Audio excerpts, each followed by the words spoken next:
Yeah, where are we going with this? I don't know where. Just going into skating for Alva. Oh, for Alva. Oh, yeah. So Uncle Wiggly, yeah, I wrote, they said any of these contests should get free boards. I did that. Started getting pretty good. And then I was sponsored. So we go to Upland, and Sonia was like, if you want to judge the 1A, 2A, 3, which is beginner, intermediate, advanced, I'll give you $50. You judge these kids, and you get gas money, beer money, and, you ride the factory division, factory sponsored. Okay. And she ran Castle, right? So I asked, and Bo Brown was riding for Madrid at the time. He's like a slalom dude. He was an announcer. And I was listening to him, and he just didn't entertain me very much. He wasn't a pool skater. He wasn't there the night before with the guy. I'm like, I think I could do better. And he goes, please, Dave, yeah, please. I'm just trying to help Sonia out here. Like, I'm just volunteer, whatever. Like, Okay. yeah. So I started announcing those, and it was fun because I know inside jokes about the guys. Yeah. And I knew what tricks they're doing. I knew their lines from the night before from practice, and I have stories, at the nightclub, whatever. So it was fun. Actually, doing the amateur thing was fun. So once I started doing the NSA, which Sonia and Frank were involved with the National Skateboard Association, doing the ramps, like, hey, you're already here. Like, I think Savannah Slamma was my first one I did. That was the first 87, 88 was where Kevin Thatcher had the design. He goes, Dave, you want to build this for me? So I'm like, okay, cool. And then eventually me and Tim Payne worked together doing vert ramps. Okay. Which Paul Schmidt and him did ramps in Florida. Right. So, and he was a carpenter like me. So we worked together. We kicked ass on these big, building the vert ramp things. Huh. So crazy. So anyway, so the Alva thing, get back to that. So I'm riding these Uncle Wiggly boards. And Soy comes out with I this love that name. name. Yeah, that name's great. And Soy came out with it. Well, they were high-tech boards, foam and Kevlar. My and first really board good was shit, Uncle Wiggly. Oh, was it? Yeah. Yeah, really high-tech Kevlar, like really crazy experimental shit. Wow. And the best boards out there. But then it just wasn't super remarkable like Santa Cruz or G&S or whatever, So Alva, Soy, I was good friends with. So like I said, his dad would drop him off, we'd hang out, and he had this fish board, and I'm riding his board going, I love it. His big tail, big feet. And then I didn't want to have Uncle Wiggly make me a fish. I thought it'd be disrespectful to him. Yeah. So I was like, this is before everyone started getting crazy on the shapes. I'm like, I went and bought off Grant Britton or Swift, one of those guys. Hey, can I buy that Alva board for $40? And then Tony Alva see me in Venice with it. He goes, how you like your Alva board? I'm like, I love it. I need more. I crack them, I break them. I'm thrashing on them. He goes, okay, well, we'll get them to you. You do contests. Eventually, I started getting them free, and I got them from all my buddies. I get them for $20. So I get a box like 10 boards and sell them to all my buddies for $20. Okay. I'd give them the money back too. They were basically, I was like a little outlet of. Oh, cool. So and then a lot of those guys started getting them free later once Alva grew. Right. So I actually ended up being a team manager for Alva. Once they moved from Venice, Santa Monica down to San Juan in like 87, right when I turned pro. Yeah, I was going to say, didn't you turn pro and then you were team manager right at the same time? Yeah, because I was like, I'm not going to build carpenter shooting me. Oh, I got a great story for you. Yeah. We just skipped. I broke my wrist. At Del Mar, leaned back, broke my wrist, didn't know it, whatever. I broke my thumb. Okay. And I'm at work being a carpenter, my thumb's just throbbing for a month. My boss like, why don't you get that fixed? I'm like, I don't have insurance, whatever, He goes, go tell him you fell at work. It'll get covered by workman's comp. Okay. So like, oh, okay, it's all messed up. You got to have surgery. It's going to take you a few months. And then, by the way, during the x-rays, you notice your wrist has been broken. And I used to duct tape my wrist and shit because you break your wrist, that scavoid, it hurts for a few minutes, and you're like, okay, I can live with it. Yeah. And that's how it was. It still worked, but it's just every once in a while you slam. So for 2 years, I was getting workman's comp disability.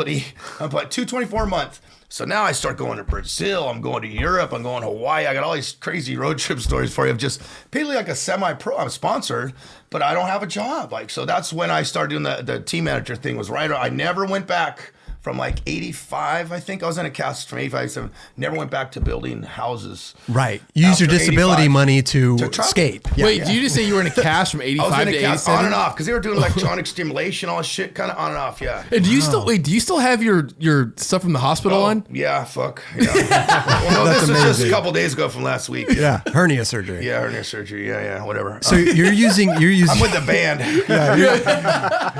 So now, how did you feel though, like actually turning pro now and then being the team manager at the same time? It was great because I knew Okay. all the guys already, and it was extra money. I basically worked 12 days a week, whenever I wanted to get $100 a day, so $1,200 a month. And I just have to show up in the office, $12 to go and ship the guy's product, or work on the ads, or go to the factory and work on the shapes and the graphics. So you were working like half the month. Yeah, in the office. But I could do it. I travel. Hey, we're going to Australia for a few weeks. We're going to Europe. We're going to wherever the events were, and they give me money. I'd have the van. I could drive to Arizona with all the guys, go skate pools. I basically had the van. It was killer. Like it was. Yeah. The early days. It was a really fun crew. Really fun time. Speaking of turning pro, you were before the show. You wanted to tell us a story about the your first pro board and the wood grains and everything. Are we seeing the camera? Is the camera zeroed in on that right now? We'll be able to see that. Yeah, we see it. So Alva, I loved Alva in the 70s. He was the king of it all. And Jay Adams, just that whole vibe. They looked like they were just having a lot of fun. And I'm like, man, I love that surfing, skating, just living the life, man. So to ride for him was a dream, but I just looked at him bigger life. So I kept his name big because Alva, that was it. So it was a brand. As the grains of a tree, the wood grain every year symbolizes a different year of the bark or whatever. Yeah. So a tree is 50 years old, it's gonna have 50 of those little circles on. So as Alva grew, I just look at it like I grew into the Alva vibe, and then he had the Bruce Lee Enter the Dragon scratches. So my buddy made these crazy monsters, and she made like a 3D thing of that. And it was Dave Duncan design, so I made it 3D. So together we designed this crazy graphic. And there was a trip I did with Gator and Krishna Soy and Losi out to Ridgecrest. We rode this ramp, and it was like a 3-hour drive from Orange County. We get there nighttime. We can't ride the ramp, so we're just partying. These guys kegger party, and he's like, "These guys like, you want to try mushrooms? We got these." So we ate these cheeseburgers with mushrooms on them, whatever.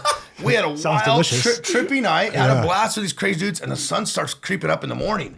And we're like, the ramp. We hadn't ridden the ramp. We heard all about this crazy ramp. And there's this before Masonite or Skate Light. It was plywood. So I'm trying to ride this ramp. And just getting up to lip to do grinds, I was having trouble focusing because the wood grain, if you look at a piece of plywood closely, it's kind of hallucinogenic the way it's tight and loose, and it's just, you're flying. I just remember that. Plus you're on mushrooms. So it was probably a year before I did that drawing. And it was one of my things. Whenever I did drawings, I would trace lines around it to create that same kind of dimension thing. And okay. Anyway, so it kind of has some meaning. You know, a lot of guys just do graphics with cartoons on them or weird shit these days. And that to me had a lot of me. There's so much history with Alva and, whatever. Right. And then the shape, I kind of had the fish shape that Soy had, but I add these little bumps. Because when I have my cast that we're talking about, I couldn't grab backside, my thumb was there, so I did mute grabs. But in order to grab it, it helped having those little bumps in the rails that I could actually grab. The money bumps. Money bump. Well, the money bump is actually the back truck. Oh. If you look at when you put a base plate on or whatever, they're just a little bit above those holes in the back for the base plate. And kids used to break them in lawn tramp days. That was because once people come out of the fish, that was the weakest part of the board. Yeah. So if you add a little extra wood there, that's why they call them, the money bump is technically that to make the board last longer. Interesting. We get so many boards back, broken boards, and we give the kid a brand new board. And it'd be right there where the back truck is. If you look just above the holes where you think of a base plate, right there would be, So, and then some people didn't know. They'd put those things right in line with it, and it didn't work because you have to have room for the base plate. Right? There's a hole, they're above, Science. Is that funny? Just born out of necessity. Yeah, you learn something new every day. So, but actually, you need more nanotubes there. Everybody before that just had really plain shapes because the factories didn't want to do weird shit. But Alva had their own factory. Like, you can do whatever you want, really. Let's do, because the fish was unique, and let's do crazy, So I started doing Hammerhead, and we just started doing weird shit. So, anyways, you see a lot, and I see you guys had that nightmare right hammer thing up there. Yeah. Gribble stips thing. That's cool. I follow Peter Hewitt all the time, and he's always doing funny stuff with that. It's crazy to see. But I just love. It's just cool to see that era when everyone had their own unique shape. Blender had his, Lance had his, and so you could see, that's a Roscop. Everybody had their own. Yeah. Sure. So just by looking at a silhouette of it, you knew whose board it was. Isn't that crazy? Which was cool. It was the 80s, Yeah. Wow. We weren't doing flip tricks. It wasn't technical. It wasn't until Rocco kind of made it more of like a freestyle board, the popsicle stick thing, and made it real balanced for 360 flips and all that. Back then we were just charging, doing whatever. But pools and I know stuff, Phillips and these guys always wanted the double kick, and eventually it came. Even the wheel wells on there, it's like minuscule. Yeah. Super small. Yeah. Mine, if you look at my new board behind you, we have big wheel wells on that, which are proper, which you need. You need sure. Because I like riding with no riser or small riser, so I like to be able to turn and not get that wheel rub. Yeah, you like the metal on the wood. Yeah, I like to be low. What size wheels were you riding on, like the Alva board? Back then, we were doing 60s a lot. I remember Santa Monica Airlines had a 56 that I loved. It felt so low. Yeah. But the terrain was rough back then. Skate parks were rough. Ramps were plywood, whatever. Now, everything's so smooth and perfect. I ride 56s, 58s now. They're great. Like in the combi pool, 58's all I need because 60s, you start getting wheel bite and whatever, and they're just too heavy, too much. Yeah. So 58 to me is a big wheel, No, a lot of street guys ride 54s, I guess. Yeah. So. 53, even 52s. 48s right now. 48s. Yeah. You are? No, they got small. Yeah, they got fucking small for love a them while. right now. That's awesome. 48's good,